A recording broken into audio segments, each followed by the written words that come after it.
So I'm not necessarily in the best position to determine what should be on our agendas and what people in this space need to grow, to reduce what's going into our landfill, to, promote our circular economy, and build up these businesses that are, cottage industries for the most part, and really give them a platform and a network to connect with. So the third thing that's going to happen after this series of forums, so we're building the directory, we're doing the forums, and the third thing is we're planning for an in-person live conference in the spring where we will be able to bring people together and actually talk face to face, make connections. We will have some workshops, some demonstrations, perhaps speakers. Like to have some vendors. If any of you are interested in participating at on any of those levels, let us know. And we'll do some follow-up after that, but the ultimate goal is to find a way to sustain this group and to give this group the support and tools needed to promote reuse, reduction, repair, and sharing. So with that said, just going to look through the agenda, walk you through quickly. We do have a change in the agenda. I'm going to go through the survey results, which was administered this summer in June, and we have results from that I'd like to talk a little bit about. And from those results, we asked people to identify sort of like they thought their top priorities were for this initiative and for this group. And so we're going to break into 3 sections and have everyone kind of do a deep dive on each of those 3 priorities. We do have Ben Cogan from Reusable Solutions, who's going to talk to us about his program, where he is trying to reuse can carriers, those 4 little plastic 4-pack ring holders for your beverages. And he had a great program going, but he lost his distributor. The Beer Shepherd no longer is picking those up for him. So he's in a bit of a transition, and I think it'd be great to hear his story. It's a great model for other things that could be reused in Vermont. And it just, I think in my mind, it models how just a little bit of help can get a big return on reduction of waste and reusing things. So he's going to chat with us a little later. Unfortunately, Jamie McKenzie of Rise Up Refill had to postpone her presentation. She has some sick children. So we'll come back to those 3 priorities a little bit in an open forum at the end. And if there are some note takers and spokespersons for those 3 groups, and we can talk about them. We have kind of a small group here, so it'll be good to, I think, convene back together. And then we'll do some wrap up. If you have any comments, questions, suggestions going forward, always want to hear about those. I'm going to let Anne do a quick introduction about the Department of Environmental Conservation role, and then we'll go right into the survey. Hi, everyone. So just quickly, this project came out of an EPA grant that we received actually a couple of years ago now. And we had always wanted to do a project that was more focused on the top of the waste pyramid, which is reduction. So reduce, reuse, repair, instead of always focusing on diversion, recycling and composting and other anaerobic digestion, other venues. So that's why we're here, and we hope that the network continues to grow, and I'm just looking forward to hearing more from all of you. And thanks to Susan for organizing us. Of course. Okay, before we get started on the survey, any thoughts, questions, comments, concerns? Everybody can hear us okay, see us okay? I'm going to try and share this survey. Let's see if this works. Since I'm not the organizer, I should be able to find this.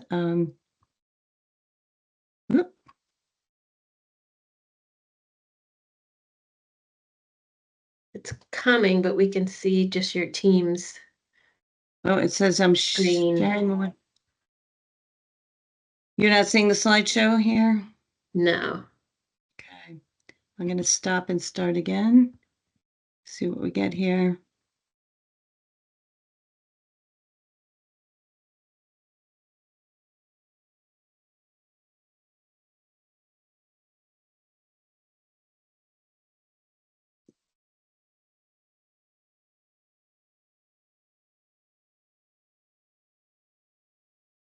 Oh, Yeah. good.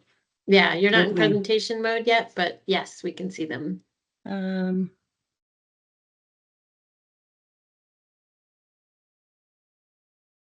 okay. How's that look?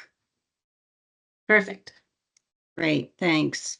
Um, so the survey went out in, I think it was June, and we left it out there for about a month. And again, this went to this listserv or directory of folks that there's a lot of people in that, but I don't think they know much about who we are yet. And so it's likely it got skipped over in a lot of mailboxes, or it may have even gone to a spam folder because sometimes it happens with listservs. That said, we had 25 responses, which is roughly a 17% return. It's not great, but it certainly is still significant in terms of the return rate. Um, I wouldn't say it was statistically significant, but it's a very good response rate. So the first question we ask people, and this is what we're going to spend some time really talking a bit about today, is, what do you think the top 3 areas of priority are for the reuse and repair in Vermont? And I just have to move my thing around a little bit so I can see what I'm looking at. Okay. Um, and again, with such a small number of respondents, 1 or 2 individuals can skew the results in 1 or 2 direction, either more or less, pretty easily. So, but the 3 that kind of popped out at the top were the top one: peer connections, support, and sharing, consumer and customer education, and then training of the labor force. Interesting enough that a reuse exchange was also pretty popular as a concern. And there was one in Vermont many years ago, and it was more like a business materials exchange. And we can talk more about that later. I don't want to lose that because there was some interest in it, but in the interest of kind of focusing in and going forward, there's a lot to cover. So let's just focus in on these 3 for today, but keeping in the back of our minds that the reuse exchange has some interest. And Ann and I have actually talked to some folks who do who have created some tools to create reuse exchanges. So we do have some background and information about that as we go forward. So we're going to concentrate on those 3 higher scoring priorities today. Let's see, for some reason, I'm not advancing.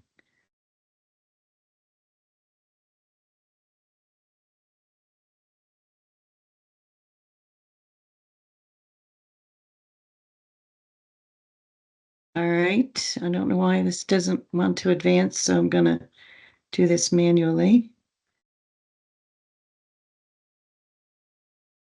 We asked people how they wanted to be involved because reuse and repair sometimes seem like very, very different, seem like very, very different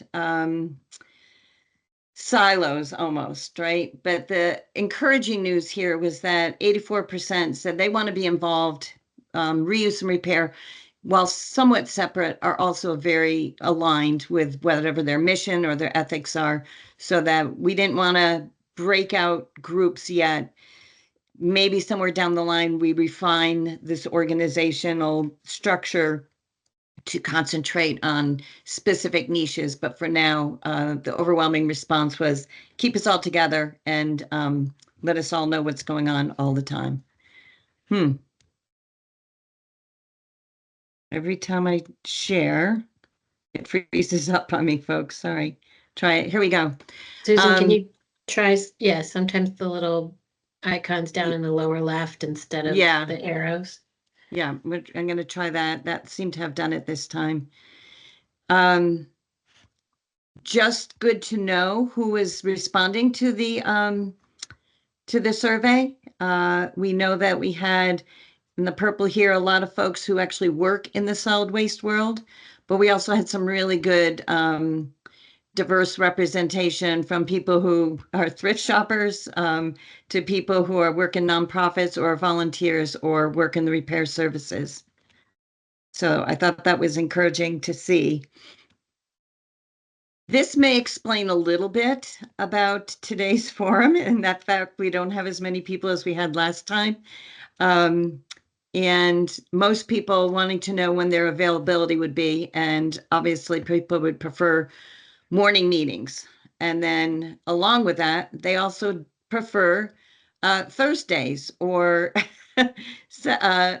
Mondays, but certainly Tuesday, which is today in the afternoon, were not the preferred choice. Unfortunately, we had already advertised this date.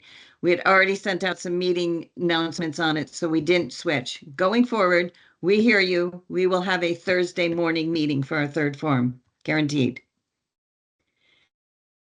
And again, if you're thinking of conferences, do people have more time in the weekday or on the weekend? Weekday was the preference. You know, for some folks who run their own businesses, that might be open during the weekday, but not on the weekend. We thought we would try and accommodate to some extent, but the overwhelming response is they'd like to have a one-day conference during the week. So that's where we're headed.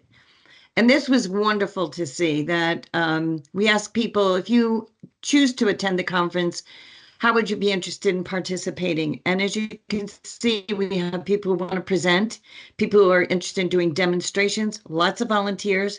Thank you, because I will be reaching out to you. That's going to be an important part of pulling this off in the spring. Sponsors donating products or services. And you can see we had some other comments added in as well. So that says to me that there's a lot of interest and a lot of people who are willing to do a little bit of lifting to make it happen. We talked a little bit about how to brand this initiative because we felt it was really imperative to be able to have a name and a tagline to recognize what this is. And we had initially come up with the name ReVT. And as you can see, between the like it and love it, you know, we're well over 50% here. But we did run into a few folks who were very concerned about ReVT looking a lot like Renewable Energy Vermont. And we don't want to be confused with anybody. Um, and then we thought, after we discussed this at our advisory committee, that we might just do something very, very simple and call it Reuse Vermont. So we haven't settled on a name that, but ideally it's simple. It identifies what we're doing. It includes all reuse, reduction, repair, and share under, you know, one heading. We did then also ask you know, what would you prefer if you didn't like ReVT? And we got some, you know, some really nice creative thoughts and ideas. And this is what other people were kind of referring to. Again, we're going to not spend a whole lot of time on this today, but if you do have any ideas and if you want to help with the branding, we're always open to that kind of creative input. And then we also asked folks if you had a tagline to add onto the brand, what would it be? In fact, I offered an award for a prize for the best one and haven't voted on it yet, but I know where I'm going. And I'll just tell you right now, I really like this one, the last one here, which is ReVT, Fix the Future, Repair Our Past. And one of the reasons I like Repair Our Past is it's sort of like, you know, forgiving us for our previous wastefulness, but also it's repairing things that we've had and have been bringing along in our life journey instead of throwing away or buying something new. So I think there's a little bit of a double entendre in that. But anyway, we got some great creative input, and that's the important thing is that people are putting forward good ideas, and that's really what's going to make this whole program really successful. And I think that's my last slide here. Yeah. Okay, great. So at this point, we wanted to move into breakout groups, but Susan, Shannon had an idea, since we are a small group, instead of breaking up into 3 different groups, if we could just have a discussion all as one. What do you think about that? I'm putting you on the spot in front of I think it's everyone. a great, no, please, that's fine. I think it's a great idea, and I was going to suggest it early on, but I wanted to Oh, wait and good. see if we Okay. had another bunch of people join in, and I didn't want to get going back and forth too much. So, yeah, thank you, Shannon. Appreciate that forward thinking. So, yeah, if we could just go ahead and, Anne, you want to talk a little bit about how we'll do this discussion, and know that we have until 3:15, but we can come back to it after Ben speaks. Okay. Oh, 3:15. Okay. So then maybe we just start with the first priority from the survey that Susan just shared, which was consumer and customer education. And Susan came up with some prompts. But the idea is just to share your ideas about this network and how we could improve or promote consumer and customer education about reducing waste, reusing materials, and repairing things. So if anyone wants to start with any comments, that would be great, or I can just read her first prompt. And feel free to everybody to just unmute. This can be kind of a free-for-all.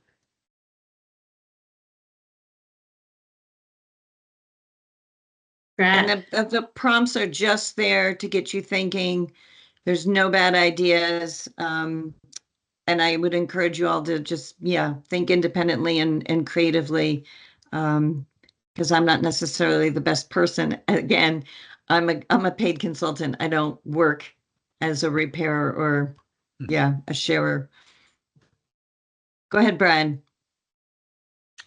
So for education, I've spent a lot of time over the last couple of decades trying to educate the public about energy efficiency, and saving energy. And I feel that that the people that attend the training are the people that are more attuned to Mother Earth. Let's do it for the earth or our family. And that is definitely a minority of the public. I've also attended a couple of repair clinics dealing with mostly electrical, some electronics, and that's been reasonably well attended, but again, it's very small minority. So as far as education goes, a lot of people want things cheap, and maybe education that you can save money by reusing. But I also see there's a lot of forums out there. There's a lot of stuff online on that sort of philosophy. Um, Things you can do around the house and in the yard to save materials, save money, reuse things. And I don't think they're definitely in the minority. So I'm all for public education, but I wonder how effective it's going to be and how are you going to do it. I also realize that there are certain things that are made public, maybe a procedure, um, something that can help you in your life, maybe a new resource in your area that is publicized a lot. And then I'll go out into the community and, has anybody heard about such and so? And a lot of people have not heard. A lot of people don't pay attention to the weekly paper, the daily paper, the news on the television, and they may just pay attention to social media. So that's a real struggle. And if you do try to spread the word, you're limited by budget and maybe media that's willing to do for free for nonprofits. So I think it's an uphill battle, but I'm certainly willing to try. Great. Yeah, that's something we deal with in our program all the time, is how to reach all Vermonters, because that's what who we're trying to impact. So Susan's first prompt is, how do we turn consumers of new items into customers of reuse and repair businesses and organizations? Anyone have any thoughts on that? I think to follow Brad's comments, getting the word out is always a challenge. And with Green Up, I'm the director of Green Up, so I deal with that on a statewide basis, from way up in Canaan all the way down to Halifax, and from east to west as well. And so it is a challenge getting the word out, but I think a lot of what we are doing is expanding the Green Up Day message to include reduction of waste can equal reduction of litter on the roadside. So we're bringing that point to schools and incorporating it into our messaging when we do tabling events, and like I said, through school events that we do, and just overall education through our website and social media, to get that word out about waste reduction. I think an easy add-on would be this idea of repairing. And so that's kind of why I'm here joining in the conversation about repairing and reusing. I am one of those free roadsides. If I see a beautiful old rocking chair that just needs recaning, yep, that's me. So I see a lot of it. There's quality in older solid wood things that you just don't get these days. So communicating that and teaching other generations about that, I think, is really important, and part of our mission, certainly. And we have that conduit.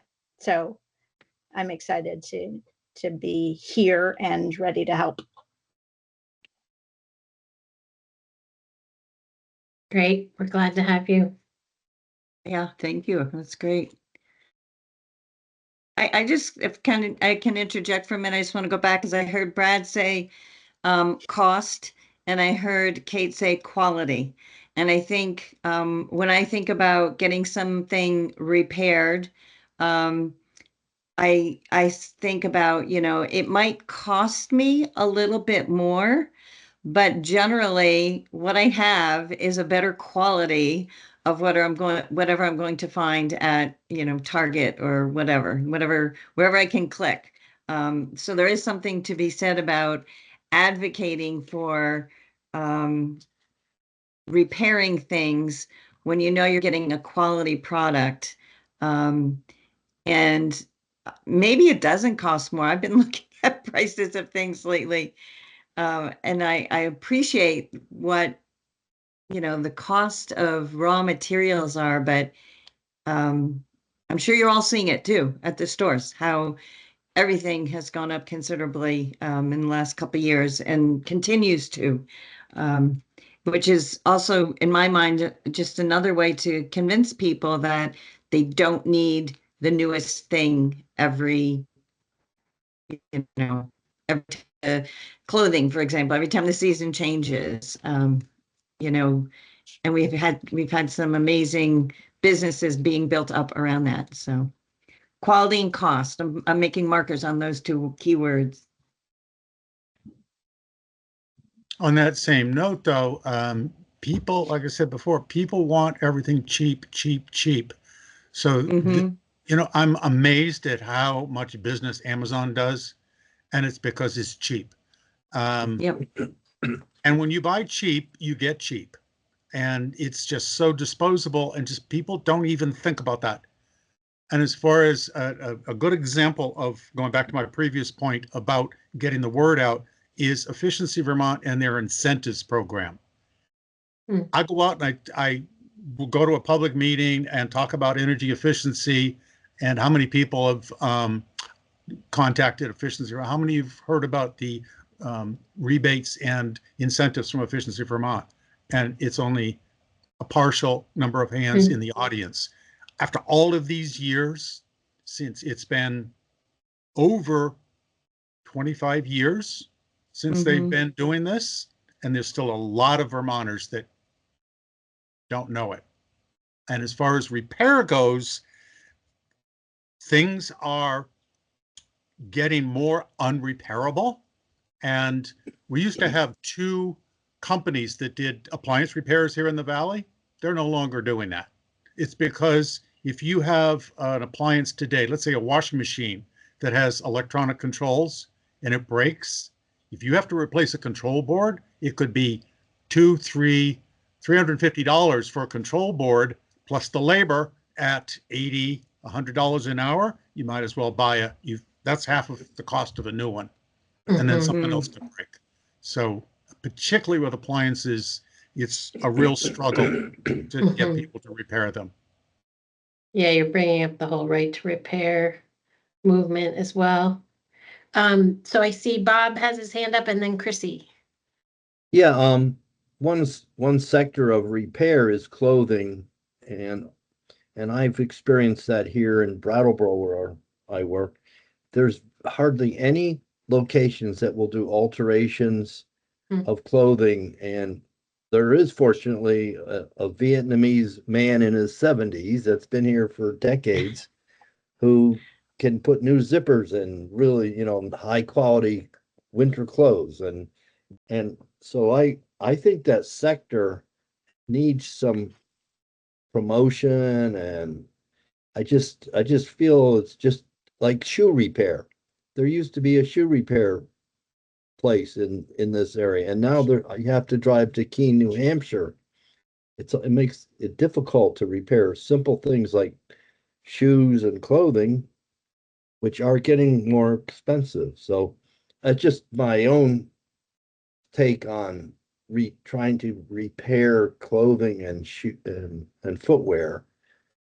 It's just one small example, but it's a huge volume of waste materials for all. When you look at all the drop boxes from Planet Aid, and we have that at our transfer stations, and apparel. So anyway, just my experience locally is that it's getting more and more difficult, and I don't know how we can integrate that into this program. I mean, maybe there's an inventory of repair clothing and shoe repair businesses. I have no idea. Well, the third thing we hope to talk about is training the labor force. That would help with this issue.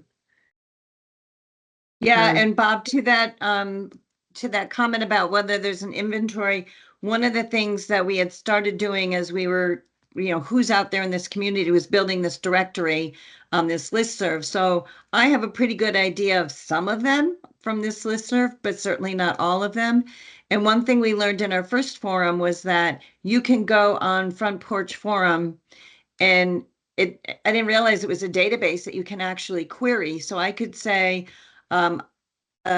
looking for shoe repair, and I can identify either the whole state or whatever town or region I'm in. So I can say shoe repair, Washington County. I don't know, you can put in some other search words, and depending on how many businesses have used that directory to advertise, and it's free to the businesses, so they can just go on there and put themselves on there. But I think, and so 3 or 4 shoe repairs may show up. Shoe repair is probably not a good one, because I bet if I did that for Washington County, I'd be lucky if I get one. As you said, we're not seeing that resurgence that we need of those kinds of skills, or even maintaining them.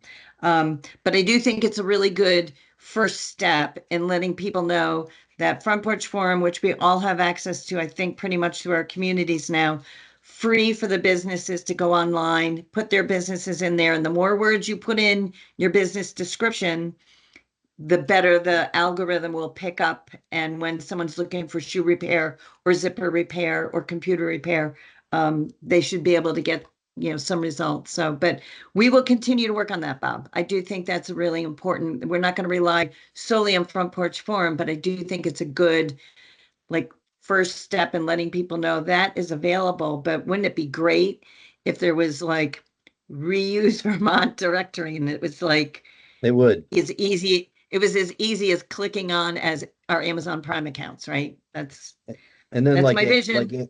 like Ann pointed out, there probably aren't training programs, for a young person. Oh, I'd like to learn to mend clothing and install zippers.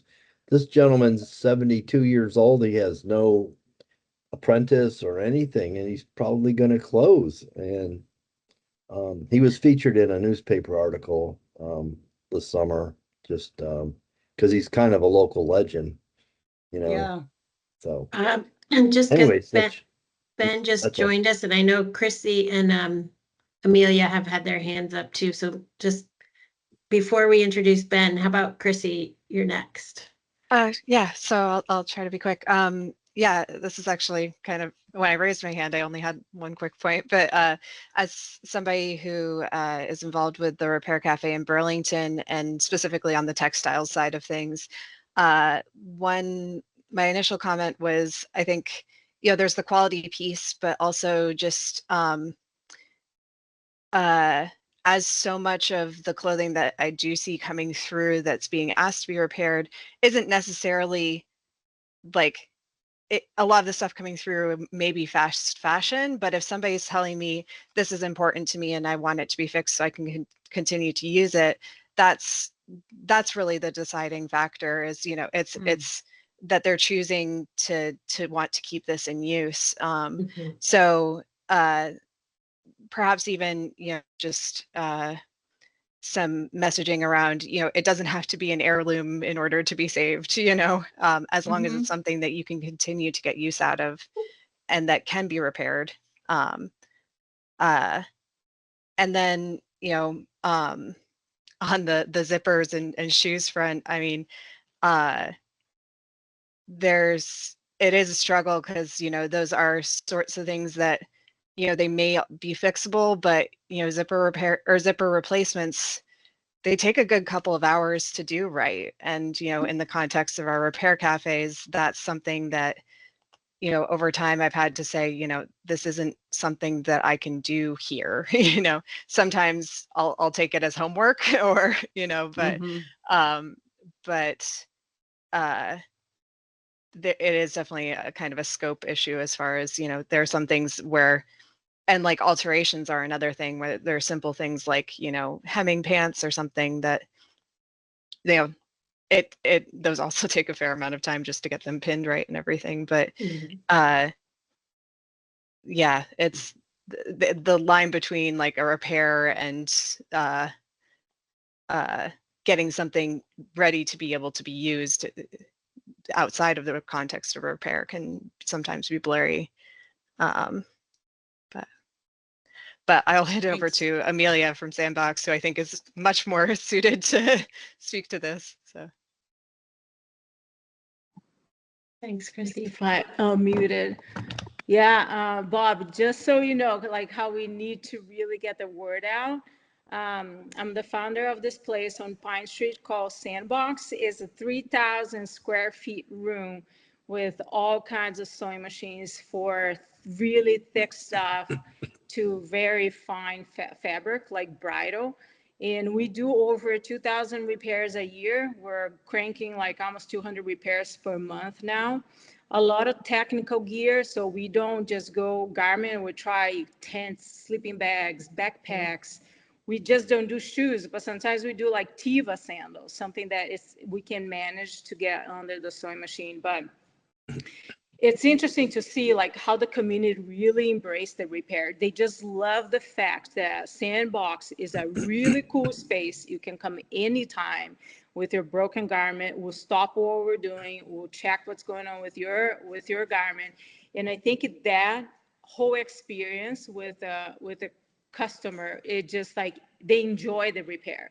That piece of clothing they already liked suddenly come back with a even something else that they like even more.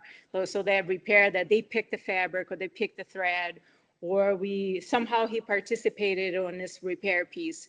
So that part of the customer experience, I think it plays a big role on that. Like I love to do repair because it feels good. You know, there's this awesome group of folks from Sandbox that you go there, you know, they're welcome. This you can shop. There's like a good section of pre-loved clothing, but not a lot of people know about us. So Front Porch is, like Annie was saying, it's a great platform, but it's not it. Like we need to get,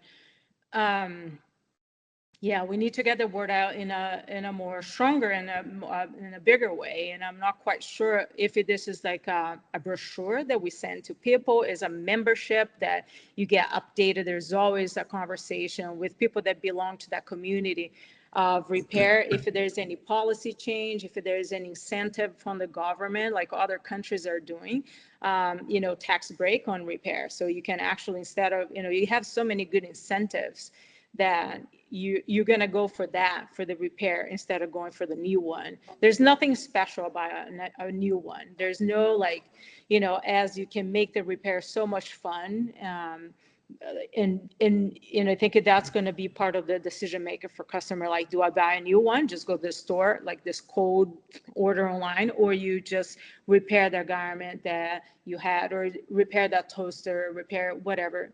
Plus, you know, it makes you proud of the action that you took. But anyway, I feel that one struggle for us is like the cobbler, like that kind of skill is dying. Today in Vermont, we have one guy, Steve Engel. He's like the legend to repair sewing machine. And there's nothing being done to get, like, can we get an apprentice with him? Is there a budget from all those companies that could perhaps help, like, to transfer all that knowledge, 25 years of repairing sewing machine, to someone else? We don't. So I'm not sure, like, we're all kind of bottlenecking on similar areas, the repair sewing machines and labor. So like skilled labor. And I'm not Steve quite doesn't go anywhere. Let's hope Steve doesn't go anywhere. Your guy. I Yeah, know. exactly. I just Please. had him at Sandbox, and I'm like, I hugged him. I'm like, I'm so grateful. Oh my gosh, recorded him. But yeah, I'm like very concerned that, you know, those skills are going and we don't, you know, yeah. Skills. Amelia, you and Yeah. I have chatted and you have got such great energy around this. So we're going to want to tap into that because I think what you're doing is phenomenal and you do have a lot going on there. And I love just how just getting people excited just about the experience of doing it. I mean, this is really baseline, you know, and as Chrissy said, having a relationship with that. It's a silly t-shirt, but I love this t-shirt and it's got holes and I need it repaired. I think that's great. And I want to circle back to all that. So stick around because we've only started talking about one of our 3 priorities, but just being mindful of Ben, who I know has a tight schedule today. I'd love to have us do a quick transition and then come back to finishing this. Is that all right with everyone? Feel good about that? Sure. Great, because I think I'm hearing some wonderful, wonderful comments and I'm really thrilled with all the enthusiasm. So with that said, Ben, welcome. We're so glad that you could make it today. I gave everyone just a very small introduction as to who you are and what you do when we started today's meeting, but you can do that much better. So why don't you just jump right in and tell us everything about can carriers and your amazing organization. My favorite topic. Thanks, Susan. Thanks, Anne, for organizing this and putting this group together. I think having a forum to talk about this and talk about reuse like this with like-minded people is awesome. So my company is called Reusable Solutions, and our mission is to eradicate single-use plastic and to break free from fossil fuels. And the way we do that is we support and like implement and design programs like the Can Carrier program. I was traveling today, so believe me, I have like 10,000 can carriers at my house, but I have 0 There might be one in the car, but I'm on like limited time. So what they are, you'll see some pictures of them, but they're these plastic things that hold craft beer. Just everyone, who drinks beer here? Just show of hands, quick. Beer, cider. Great. Okay. So those are the plastic tops. Thank you. Thank you. Thanks, Kate. I need you to be able to help. Nice to see you, by the way.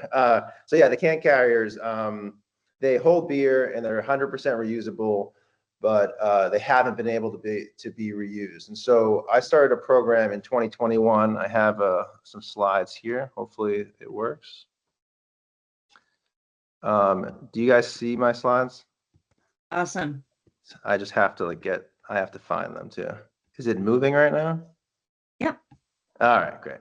Okay, so the Can Carrier Reuse Program started by me, I'm Reusable Solutions, and then Eco-Friendly Beer Drinker, who's a guy named Rob from Massachusetts. The short story I met Rob is I was on a Zero Waste Massachusetts group, sort of by accident. I lived in Massachusetts for a little while, moved to Vermont in 2020 or 2021. And on this Zero Waste Facebook group, I saw on the can carriers, it says 100% 100% recycled material, 100% recyclable. And I was always been into reuse anyways. And so I thought maybe I put it on there and I was like, oh, maybe I can bring this back to a brewery and I can reuse them. And as I was saying that, I ran into Rob online on this Facebook group, and he said, these things can't be recycled. I'm like, it says it right on here, 100% recyclable, but it's wrong. They can't be recycled because when they go to a MRF, like all the stuff comes in there, all kind of here. The problem is that they're not recyclable in your like Casella bin or whatever kind of curbside pickup you might have, because it gets commingled with everything else. And when it goes down the conveyor belt, it confuses it with paper. So it ends up going into it contaminates the paper stream. But anyways, so they can't be recycled, but they also can be reused. This is kind of an opportunity that I took to try to find a way to reuse them at scale. And so it started in 2021. We launched the Can Carrier Reuse Program for Vermont. The idea is simple. You have consumers bring back the can carriers to a store, like a brewery, or to a grocery store. It has changed, but we had over 60 collection locations throughout the state. We reused over 200,000 can carriers to date, reduced 4,000 pounds of carbon emissions, and there were over 60 places participating. And so we need to get more places to join. But what happened, this is in these slides, is Vermont Beer Shepherd so the way it would work is that you have the can carriers. I'm going to stop sharing for a second. You had the can carriers, and then you bring it back to a store. And then from the store, the person who is distributing beer, so the beer distributor, when they're dropping off beer, they pick up the can carriers, they brought it back to their warehouse, and then that distributor gave it to the brewers that could reuse them. That distributor went out of business. And so my whole world, my baby was like falling apart. And the way it was funded before, it was funded from a pilot program from Casella, believe it or not, in like 2021 or so, to get the program started in Burlington. And then we found funding, like sponsorship monies, like Muskoma Bank was a sponsor, Lawson's was like a small sponsor. And we found a few sponsors to try to sponsor the program, but that sort of money ran out and there wasn't any money for operational expenses. And the distributor, they went out of business, and they were doing this job for free. They were just doing it because they wanted to do it. And so I couldn't find another distributor. And so what I ended up doing is that the new program, as it stands today, is a smaller version of that. So I'm going to get share my screen again. Instead of having 50 collection locations, we have, which one is it? There are now 9. So there's a few grocery stores signed back up again. So it used to be free for the grocery stores, but to cover operational expenses, it's now like a yearly fee for grocery stores to be part of it. Some places were like happy to pay, other places didn't want to do it. And so like Middlebury joined, the Hunger Mountain Food Co-op joined, Lawson's declined to join, which was a little upsetting, but whatever, let it go. Morrisville Food Co-op, Black Flannel, who's in Jericho? Oh, Lucy and Howe, and who's this here? And Weird Window. And so those are the places that are still part of, oh, the co-op food stores in Lebanon. And so what's this one? Oh, Brocklebank. Okay. So smaller brewers can reuse them, but a lot of them are at capacity and they don't want to sort and wash them.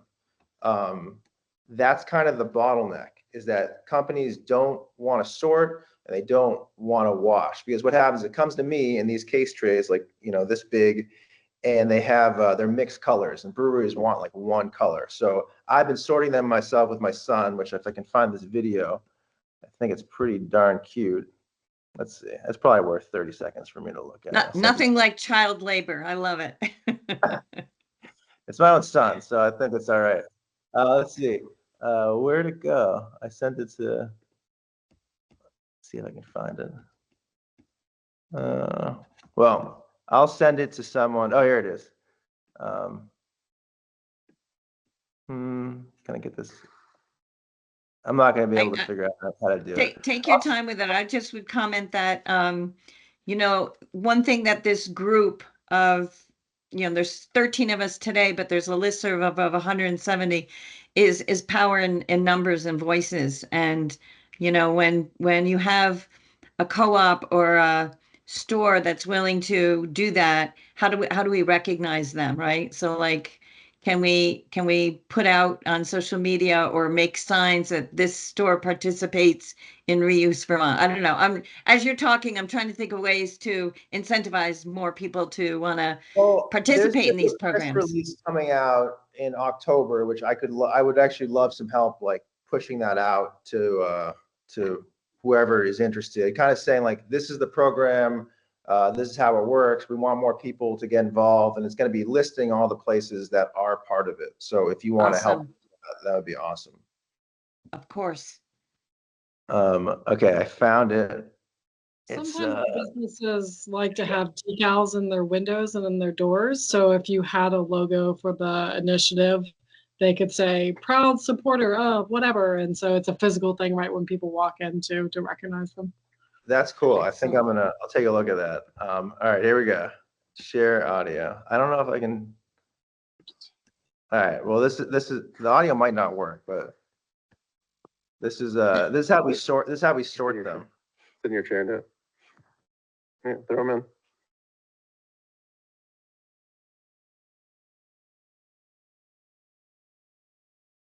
That's great. Nice. Nice. Have a good time sorting them, but I think overall, there's a few things. One, I could use help sorting them. So if you know people that would be interested in doing that, that would be great. The second thing is, the way I'm approaching it is I'm going to approach some breweries to do can carrier sorting competitions. So whoever does a case tray the fastest wins a case of beer. And so that could be a thing that happens at different breweries around. But what's happening now, which you guys are going to find super interesting, I think, is that we sort. I found someone to wash them here in my area. I live in Woodstock, Vermont, and I found a place in Barner that's willing to wash them.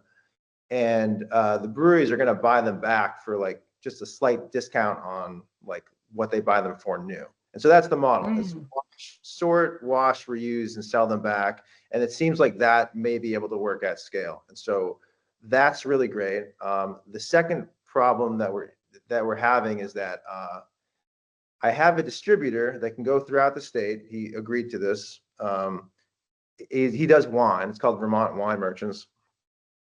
Forget his name, but he does. He picks up. He could go to all 50 locations. That he could pick them up. He'd bring them back to his warehouse. But the program would need to be free for all the places. That's kind of the thing. And so right now, what we're looking at is to cover the operational costs for a year. I think what we need to be able to have it together at scale is 10 grand for the first year, and then after that, 2,000 or 3,000 a year for operational costs. And I think with that, we could save I mean, we were collecting about 10,000 a month, so we could save, you know, 120,000 can carriers a year.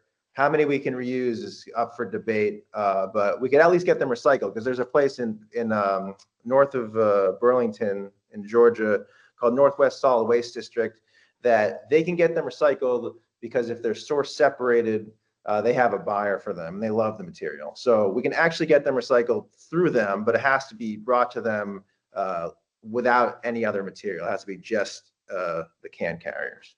So that's where we're at. We could save 120,000 of these a year. Need some money. So if anyone knows where to find some of those grants or how to access some of that, that would be great.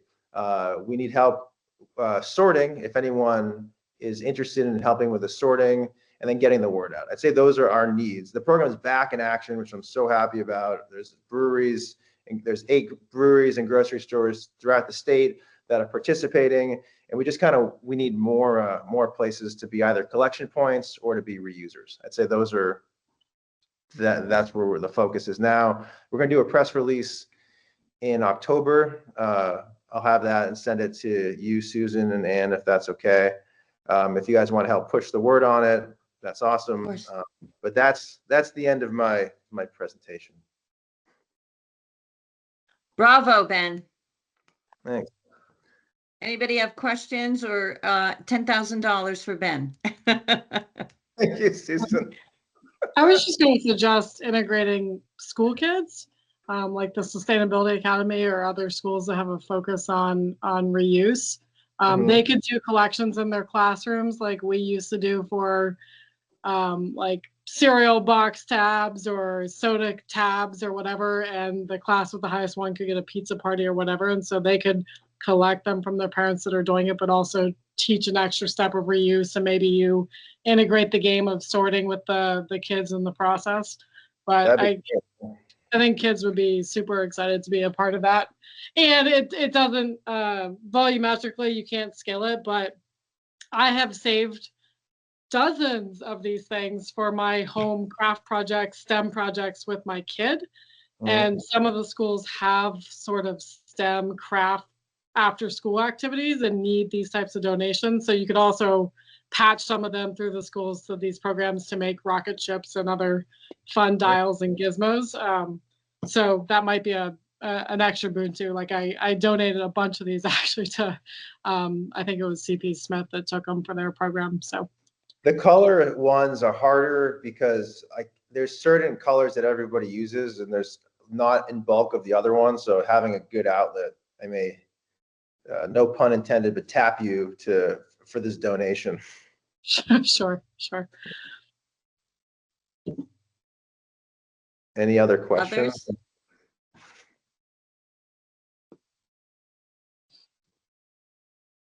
It seems to me it's a great model because there is sort of this easy, I say easy, I know you have a lot of logistics, but it doesn't require a lot of machinery or a big upfront investment, or it just, there are several small little hiccups through the process that seem solvable. And again, as I said, I think power in numbers. I think the folks that are benefiting from this reuse and or recycling program are the breweries. And I'm kind of surprised they're not more interested in stepping up with a little money. So we'll think about that. If I may. Ben, have you surveyed Please. the breweries and places, the 50 locations that you had collection boxes and that you were working? Have you surveyed them on why or what wasn't working and what could be different about it that would work better for them?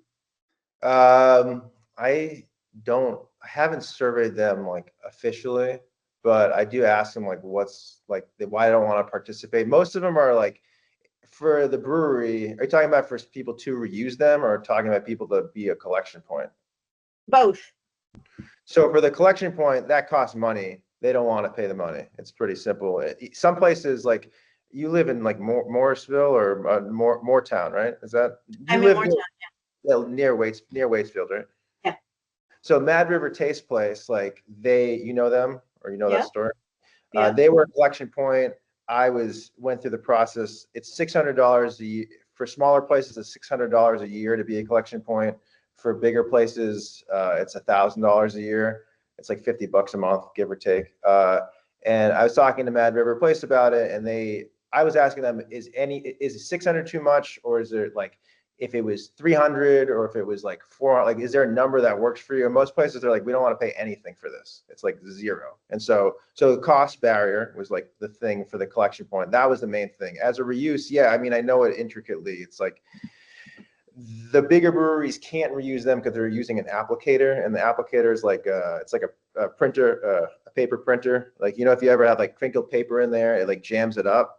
It's kind of like that. If you get these can carriers back and they're sort of bent at all, they can get caught in the machine, and it stops the machine from running and slows down the line, and they don't want that. So the bigger breweries don't want to use it because it slows down their efficiency. And so they could hand pack it for like a special moment, which I'm hoping to build towards, maybe with everyone here. Hand packing meaning like they just have their, instead of putting it through the machine to pack it, they take them out and they pack them by hand. But those are the reasons why they wouldn't reuse. But they seem to be happy to, if they don't have an applicator and they're hand packing anyways, and it's like even if they said it's 1 cent cheaper than the new can carriers, like they're down to buy them. Okay. And what is the incentive, other than we would love these things to be reused and put out back into the circular use? What is the incentive? What did you incentivize the locations, the drop locations with? Is there an advertising component? Yeah.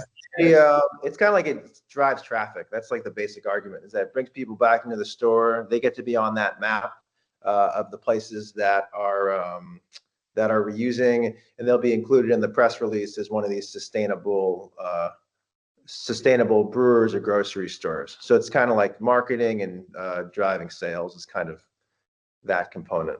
And hopefully they usually want to do it because they think it's cool, but those other factors kind of help push it over the edge. Yeah.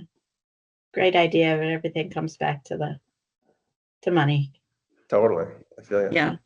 Mhm. Speaking of money, Ben, do you have a 501c3? I can't remember. Yeah, right. Sorry. Yeah, I saw you write that.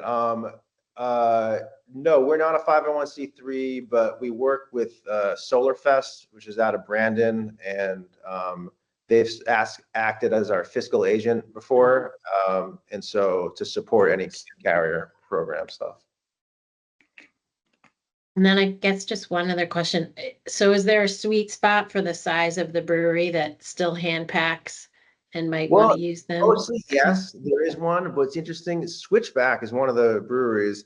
They're really big, but they're still hand packing, so they're kind of an anomaly. Like Fiddlehead has an applicator, Zero Gravity has an applicator. Foam, I'm not 100% sure, but a lot of places use the applicator. Sweet spots wise, like I don't know, what kind of metric are you looking for? Like in terms of barrels, or? Oh, I was just curious, like how many breweries would fit in that, or in those parameters in Vermont? So like, what's the universe of how many could actually reuse the containers?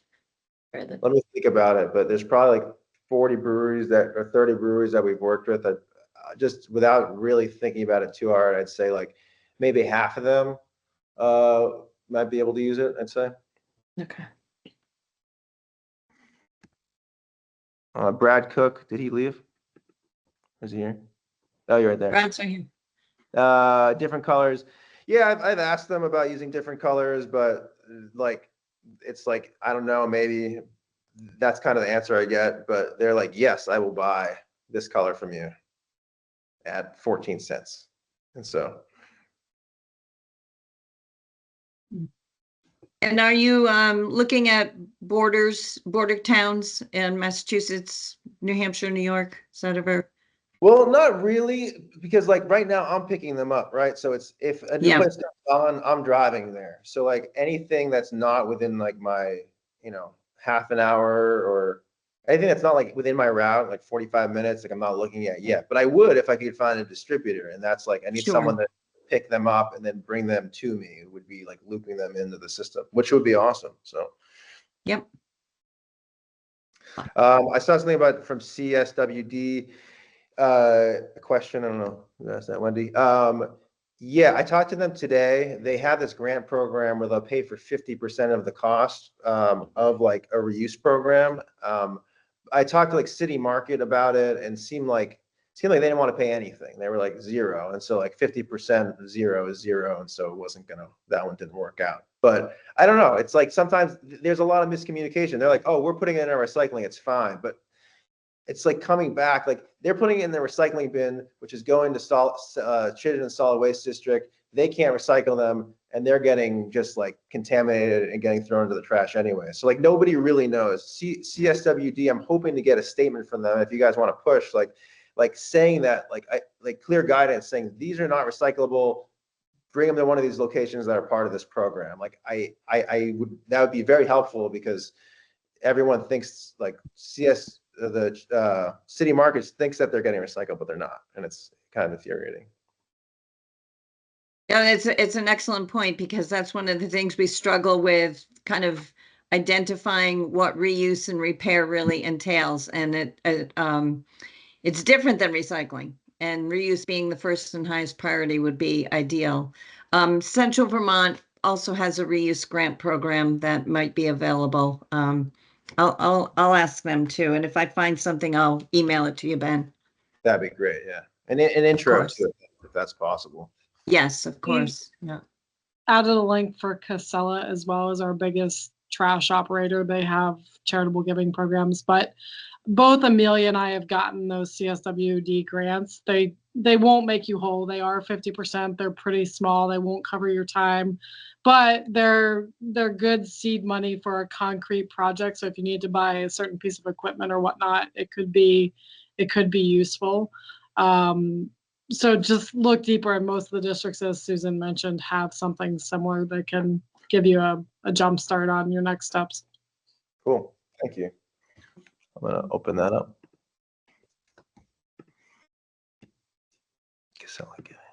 Any other thoughts or comments for Ben? I certainly appreciate you telling your story today, Ben. My pleasure. Really, really optimistic this is going to boom again. I know you're working very hard to keep it together, and this is exactly what this initiative and coalition should be doing, is supporting each other and figuring out ways to solve some of our smaller logistical issues.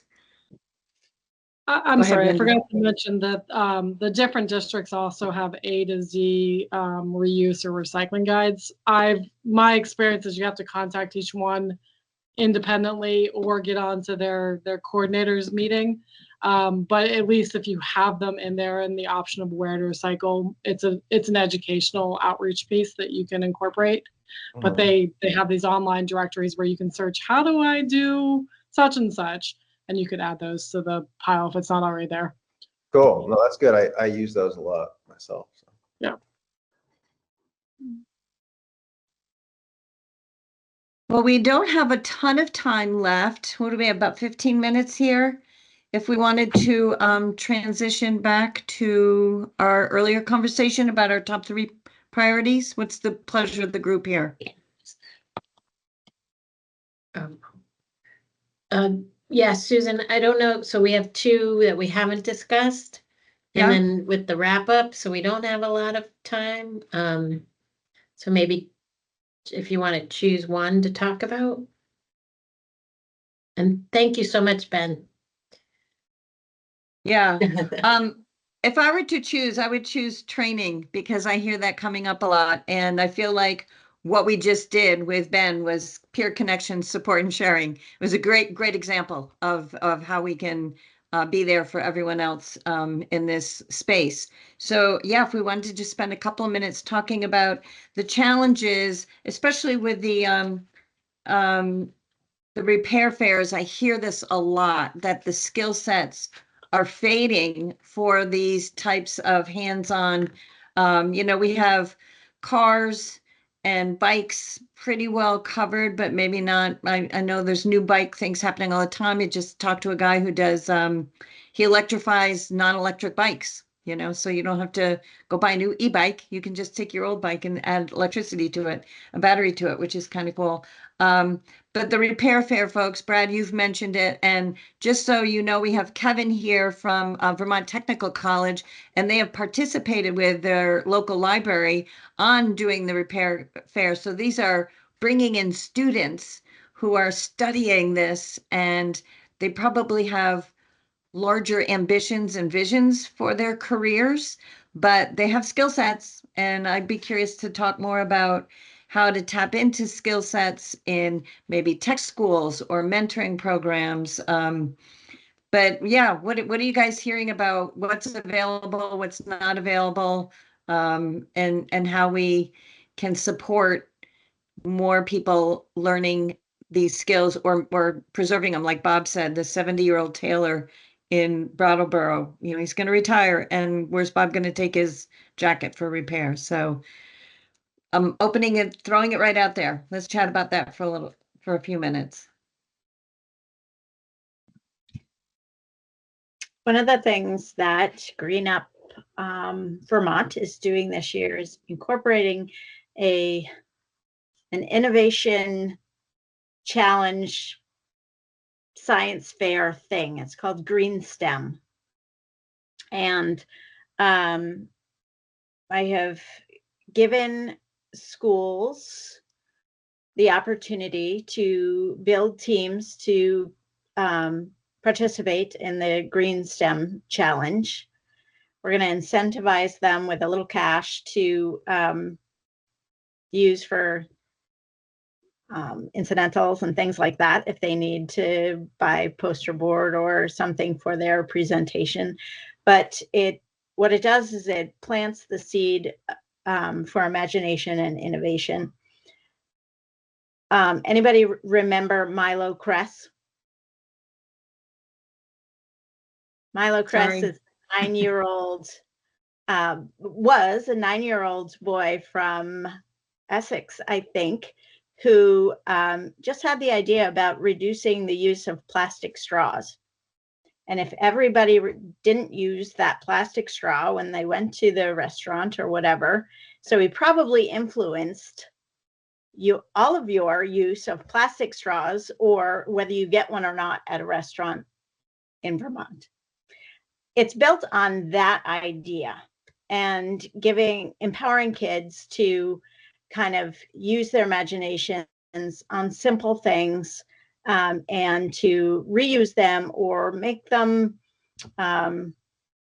just find a better solution for recycling them, reusing them, or reducing the waste. Mm-hmm. So I have that coming up. I've given a whole list of prompts to schools, and I'm thinking that or a multitude of prompts could be for finding solutions to issues that we have, such as the cobbler, such as the seamstress, or that need more people coming into these fields. And what I want to do with these teams is pair them up with a subject matter expert that is in business currently. So it's maybe pairing a team of students up. The age group is 7th through 12th grade.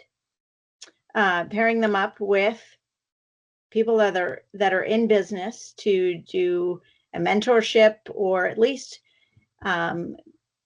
get their project for this Green STEM challenge, a component from the business side and a little mentoring. So we do have that going on, and we can add in some of these things. That would be kind of fun. Thanks, Kate. I'm noticing here in the chat, thanks for mentioning that, Kevin, that resource does support training folks for working on home appliances. I wasn't sure if that program was still going on, but I worked with them a while ago. when they were building their first store in Morrisville. That was amazing to see.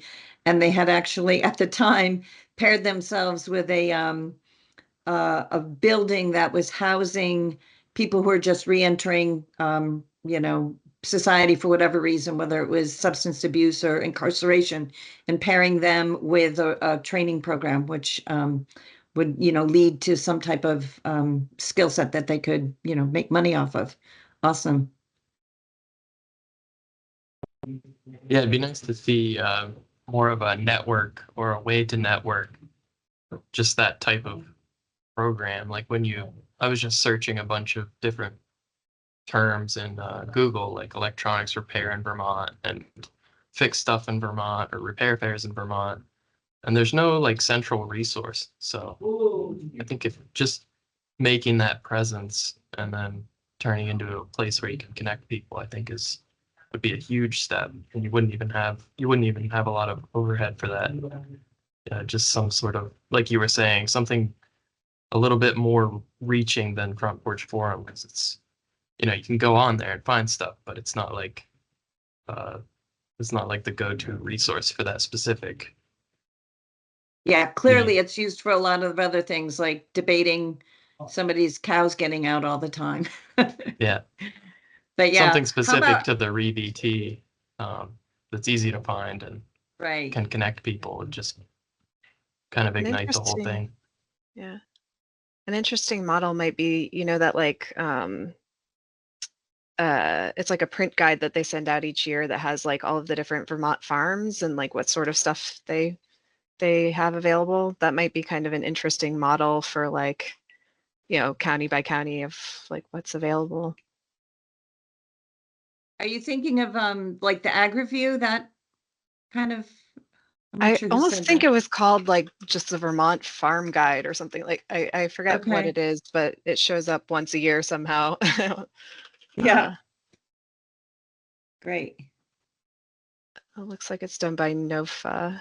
You could also make a pretty easy Google map just outlining locations and contact information, as long as there's a web page to house that by the different categories, if not a print circular. Mm-hmm.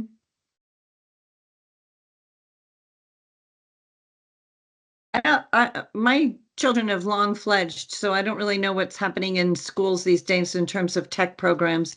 But I know our school, we're in Cabot, and it's a K through 12, and like most small schools have been making cuts in programs, and certainly tech education was one they decided long ago to, reduce our cost per student, whatever criteria they were looking at. But our tech schools, are schools still offering tech programs, I guess? And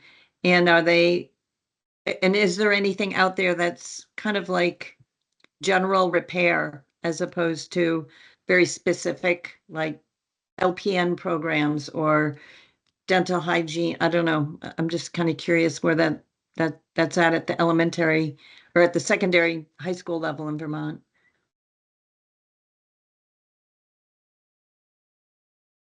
This may or may not be, well, it is connected with the tech centers, but it may be worthwhile to have a conversation with both the McClure Foundation and Vermont Community Foundation, because they support a lot of workforce development and high school and higher education, and they have studied jobs that are well paying and try to integrate young people to young age. So that might be a philanthropic place that's highly structured and systematized to improve on. And then there's opportunities like Vermont Works for Women. They have the Women Can Do event, which showcases various jobs in STEM and the tech trades. And it could be really cool to have some training exhibits and demos at that annual event, or their subsequent camps, like Rosie's Girls is usually like welding and stuff, but there might be other mechanisms within some of our nonprofit organizations that do workforce development as well. Thanks, Wendy.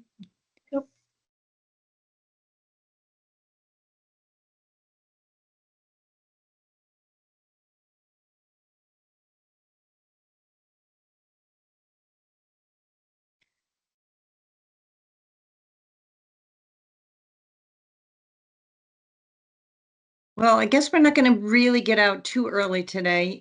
We managed to use up our time, even though we had to postpone one of our presenters. But I just feel like that reinforces the need for more conversations, deeper conversations, more connecting, and we're building some really good ideas here for what we might want to focus on in greater detail and at a larger forum when we do our conference in the spring. So certainly appreciate everyone's excitement around these topics. And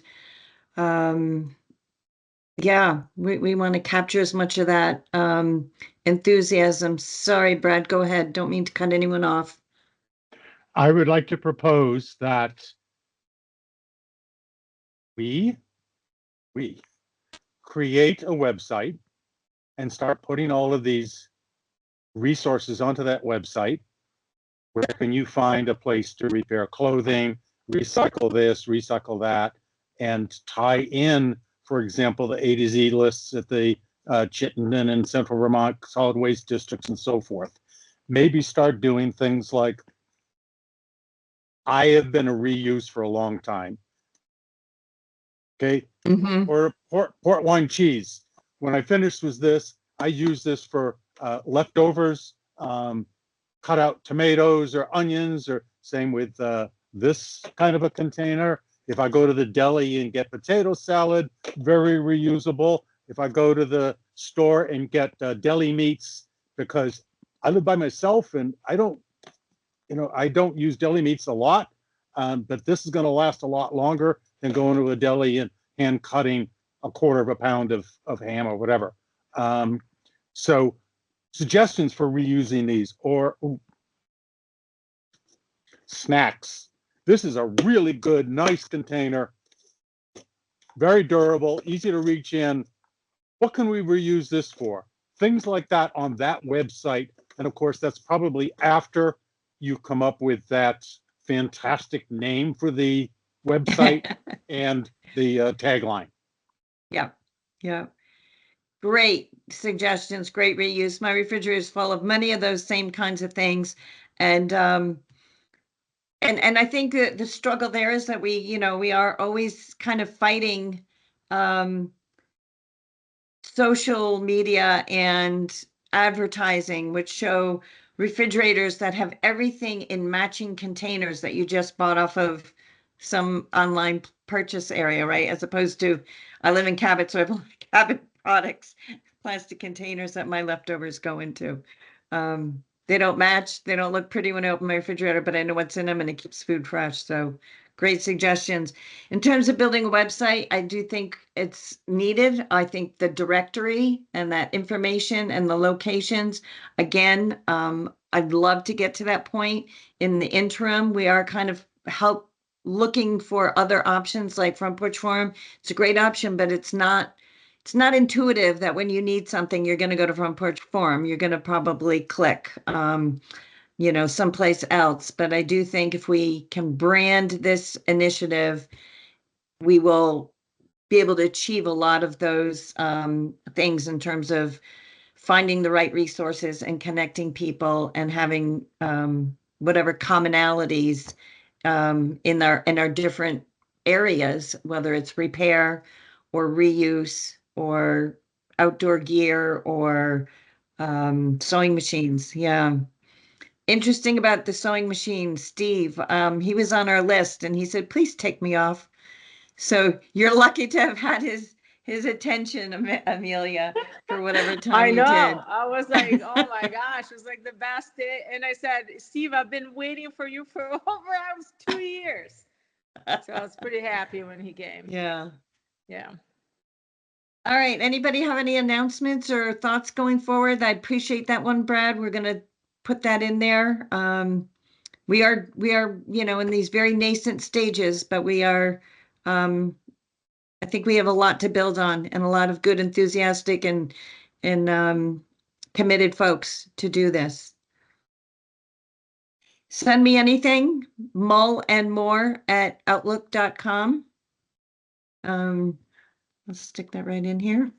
Anyone other Ending I was thoughts? gonna say, you know, if you are on the ReVT listserv, that is an avenue to share announcements or events or things that are coming up. Maybe in the next newsletter that Susan's gonna send out, we'll add a little blurb on like how to post on it, but that's a way to get ideas out.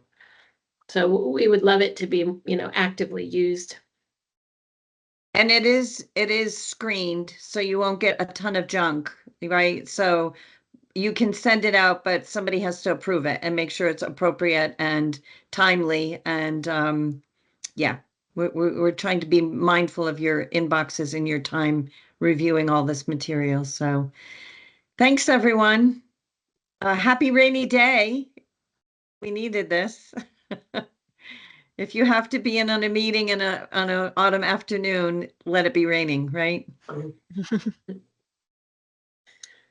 Yeah, thanks, and stay tuned for the next network meeting and the save the date for the conference, which will be coming out relatively soon too. And can I